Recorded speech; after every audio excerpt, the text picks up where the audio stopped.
Adding or changing a background on your website is pretty easy with Adore Your Store. So as you can see in this template, I have a sort of gray background behind my page, stays behind the content, and I want to change that to something more fun. So I'm going to click Global Styling, Website Layout, and here you can see I can control a few different things with my template. The first is grid width.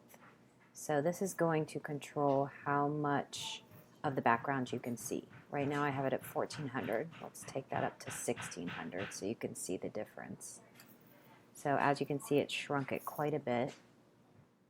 Go back to 1400 for this example. And the layout style I have set to boxed. Full width would hide the background completely. So when we want to use a background behind our pages, we'll always choose boxed. And then finally we can select the pattern, an existing pattern that we want to use, or we can upload our own pattern.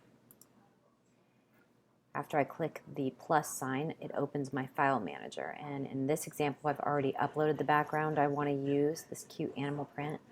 But if I had a background on my computer I wanted to use, I would click Upload File and locate that background and upload it into the file manager. Then I can select it and click Select. And as you can see, it's immediately applied to the background. Click Confirm. And then preview your website to see how it looks. And there you have it.